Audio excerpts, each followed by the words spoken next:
Mara ya kwanza mimi nilipokuwa namuonaga Mboneke nilikuwa najuaga kweli hayuko sawa kiakili. MC. Lakini comedians hayuko sawa. Kwani hapo ukimuona hivyo unaona yuko sawa kiakili? Wewe mtu amefika anza kusema kama muangalie vya ukweli. Anaona aibu. Uko sawa kweli? Yes, yeah, by the way niko sawa. How are you? Shalom. Umejuaje? Hamna kitu. Hapa tumepigwa jamani. MC Mboneke. Naam. Kwenye Double XL Clouds kwa mara ya kwanza mimi nakutana na Mboneke hivi face to face kwenye interview ni leo. Kwa hiyo leo itakuwa of course ni siku nzuri sana. Waga tunacheka sana kwa sababu ndio kazi yake kutuchekesha. Kuna watu wakati Mboneke ameanza toka wanahoji hivi mna uhakika huyu jamani mzima kweli? Yani mpaka watu nikasema au ni kweli? Unajua ile unasoma kitu watu wameandika kule Twitter kule X. Unasoma afu usikute kweli jamani. Huyu jamaa mbona kama hakuna clip hata moja. Mboneke kanyoka. Yani zote dishi limeyumba. Maski. Ubora ikaja ile trend ya last born kuteswa kwenye mapenzi bwana hasa anashtakia baby bwana wewe akianza neno baby unajua kuna mashtaki yanafuata hapo. Mboneke karibu sana kwenye Double XL brother. Thank you so much. Hebu tuanzie kwanza, wewe ni mwenyeji wa wapi? Ulianzaje mambo ya uigizaji? Oh wow. Mimi ni mwenyeji wa Mbeya, nimezaliwa Mbeya, nimekulia Mbeya. Zambi nyingi nimefanyia Mbeya nikiwa kama ni kijana. Sawa. Kumbe mzima. Sawa. Unasikia? Yeah. Kwa hiyo nimeanza hizi shughuli Mbeya. Kabla lakini before hapo nilikuwa naitwa Oscar.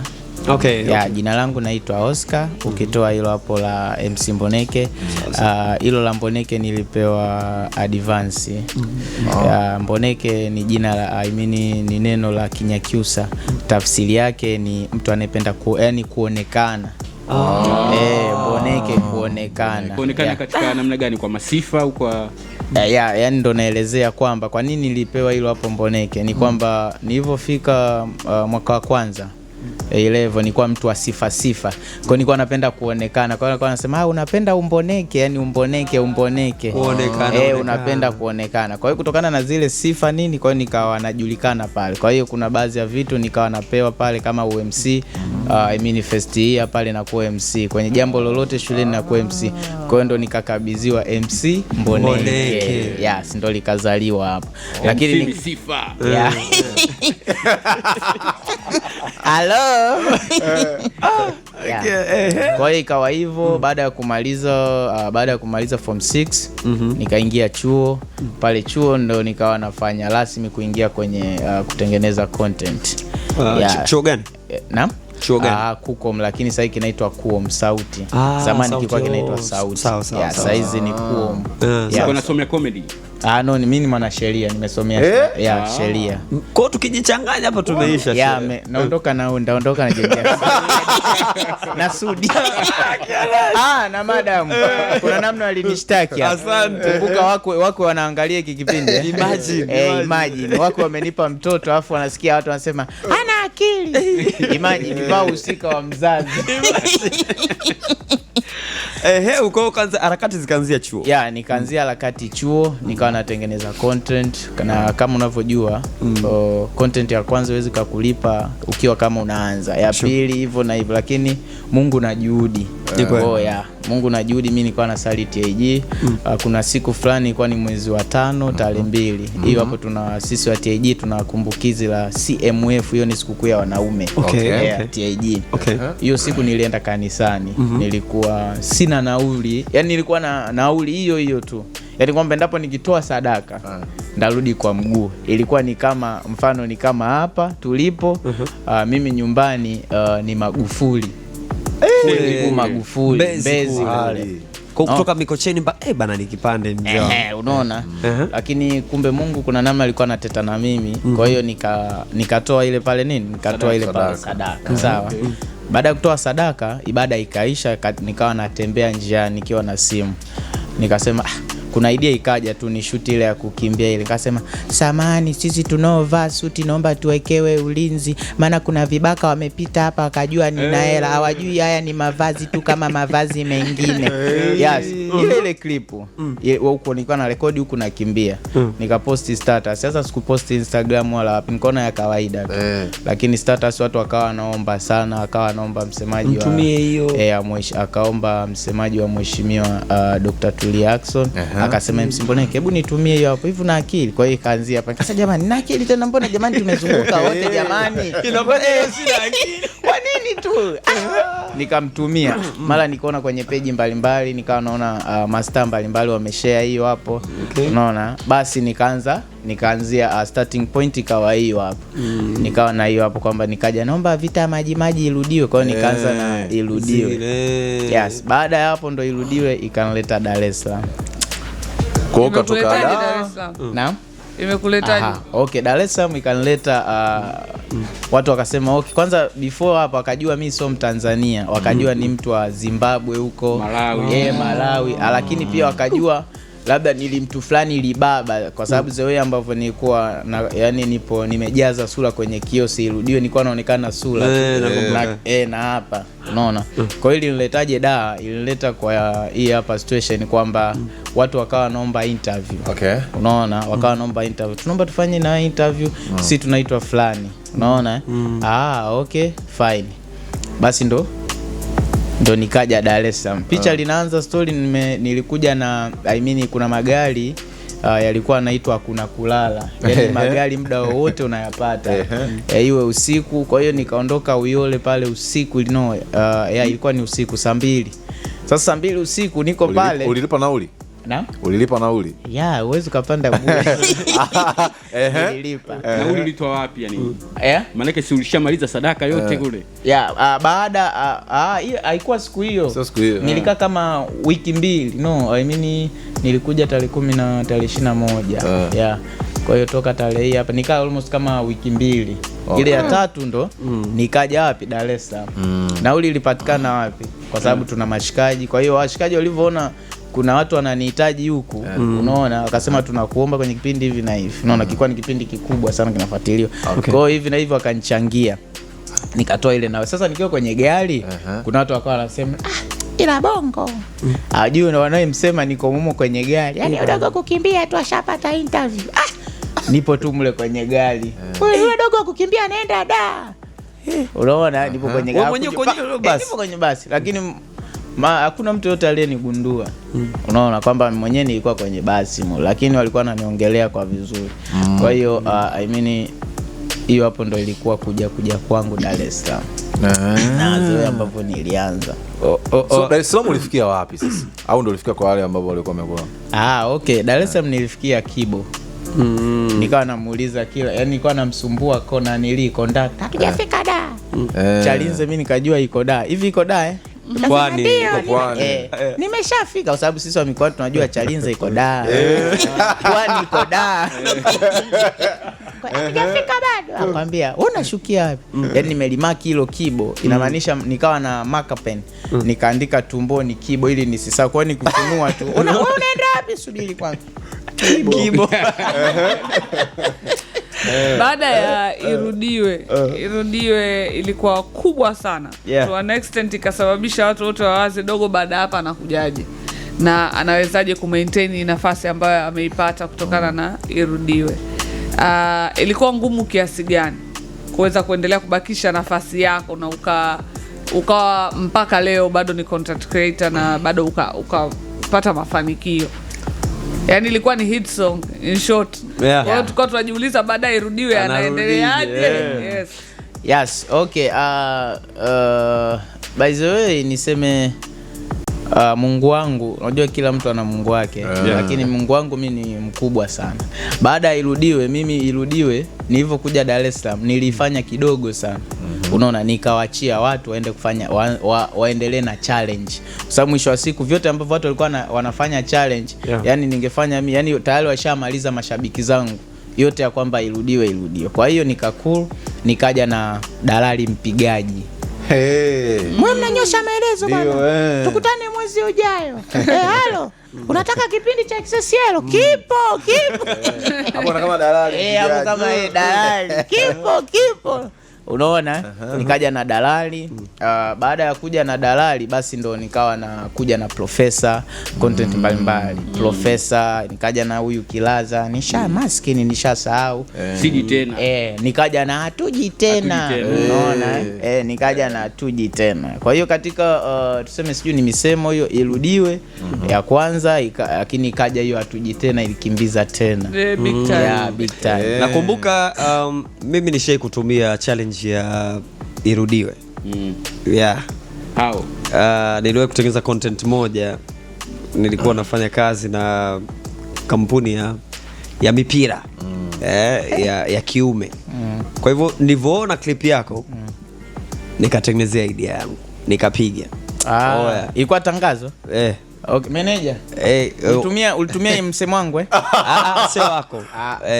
Nilitumia wangu lakini mwanasheria keshaanza kufanya kazi yake mapema. Honestly speaking, personally nilikuwa sifahamiani na wewe, umeona, lakini ile challenge ilienda sana. Na mimi ile kazi nilipata numbers kinoma. Wow. Ilipata numbers kiasi kwamba watu wakaona jamaa walifikia ngapi? Mimi niliona challenge, kwa sio tu kwamba mimi ndo nilifikiria, mimi niliona challenge, kwa nikaamua tukuweka kwenye maneno yangu na shughuli kana. Kwa hiyo I think it's a good thing. Mungu ameonekanika sana kupitia XXL tu peke yake. Acha personally, najua Mungu yuko kila mahali. Yeah, of course. Kwenye hizi interview ambazo tumefanya wiki hii, hivi ndani ambaye hajamtaja Mungu tukamsaidia? Hakuna. Wote. Kina Gertrude, kina nani, MC Mboneke. Si umeelewa? Kwa hiyo tunanyosha imani humo. Sahihi. Noma kabisa. Lakini few moment later naama kabisa kuitwa MC Mboneke, ndakuwa naitwa Apostle Mboneke. Apostle. Nafungua na duka la kanisa langu. Kwa nini? Una huo wito? Nimewiwa. Cha kwanza before unajua kuna kwenye hizi issue za za dini. Cha kwanza hata kama bila wito unaweza ukawa na idea ya kanisa. Lakini I mean kwamba wito na spirit zitakuja endapo utajikabidhi mazima kwa Mungu. Ila cha kwanza kuna wengine wana wito, sawa, unakuta mtu anapewa hiyo nini wito, yani ameonyeshwa sawa direct kwamba fungua kanisa, lakini mwingine anakuwa na idea bila wito wote. Sio hapo umeelewa? Baada sasa ya kujikabidhisha kwa Mungu mazima ndo anapewa hiyo hapo spirit ya kupata maono. Unaona? Wito like ni maono. Yani kwamba mtu amepewa maono kwamba fungua kanisa eneo fulani. Kuna kondo wangu 1 2 3. Lakini kwa hiyo nafungua kanisa ndakuwa naitwa Apostle Mboneke. Umesomea theology? Naam. Theology umesomea ama utaliendesha vipi? Hivi archaeology ni ile yananili mambo ya nini? Theolojia. Theolojia. Okay. Si mimi sheria, unajua si sheria, mambo ya archaeology hiyo. Sio anaita. Hapana, sijasomea. Sijasomea, lakini kuna ile pale Bible study. Baada ya watu unaenda kusomea kule Bible study na utapewa mambo mengi kuhusiana na dini. Kanisa lako itaitwaje? Shalom Church au Shalom Church. Lakini na zeoi Mungu atakavyonishushia maono. Sawa, kuhusiana na jina la kanisa. Una plan kuliweka Dar ama Mbeya? Nataka niliweke nyumbani Mbeya. Yes. Sasa kuna watu wengine watasema bana atakuwa na au sio, kwa unatuigizia unataka kutupiga MC. Bwana Apostle. Maana sasa pale jina linabadilika, unaitwa Apostle. Ndivyo ilivyoanza kwa sema my brother kakangu Masanja Mkandamizaji. Mwanzoni walianza kama anaigiza, lakini wakaona mtumishi mzuri 1 2 3, lakini hivyo lakini mwisho wa siku atakavyokuwa anaona nguvu ambayo inapatikana kanisani ndivyo atakavyojua kwamba hapa Mungu yupo. Lakini sio kwamba eti MC Mboneke muda wote ni yeye kuhubiri. Kuna wengine wachungaji toka nchi za nje ndawaleta. Lakini mimi mwenyewe ndashika Biblia kwa sababu Biblia naijua. Yohana 3:16. Kwa sijui unasemeje, lakini nikitoka hapa nitaenda kuumaki vitu. Utaombea watu kweli? Ile nili utawashika kichwa watu wanapona na nini? Ndawashika na ndawaombea. Spirit kinijia. Kwa saizi bado. Kwa saizi bado. Kuna miujiza yote ambayo imekutokea kwenye maisha yako? Miujiza. Muujiza wa kwanza ni huo hapo. Lakini niseme hii hapa ni true story. Mimi nilikuwa darasa ngapi? Kulikuwa na mkutano. Sijui ilikuwa Baptisti. Watu wengi walipita pale, lakini mimi niliomba nikasema, Mungu, naomba niwe maarufu. Nikiwa darasa sijui la ngapi, nikasema niwe maarufu, lakini sikusema katika engo fulani. Nikasema tu naomba Mungu niwe maarufu. Rafiki yangu Rafael anajua, kila siku ananikumbusha. Kwa hiyo hapo ni muujiza, kumbe Mungu alikuwa na niliomba tu mara moja. Lakini unajua unaweza kuomba mara moja lakini ile maombi yako yakawa strong, sijui of course. Kwa mimi niliomba tu mara moja hiyo, mchungaji sijimkumbuki nani, nakumbuka ni kanisa Sistila kule linaitwa Baptist. Nikasema Mungu, mimi kiu yangu naomba niwe mtu maarufu basi. Kwa hiyo muujiza mmoja wapo ni wapo Mungu kunifanyia mimi kuwa maarufu. Lakini muujiza mwingine ambao Mungu mimi ambao amenifanyia kunipa hapa pumzi mpaka leo. That is so good. Hivi misemo yako Oga unaisajili? Kwa mfano ile ya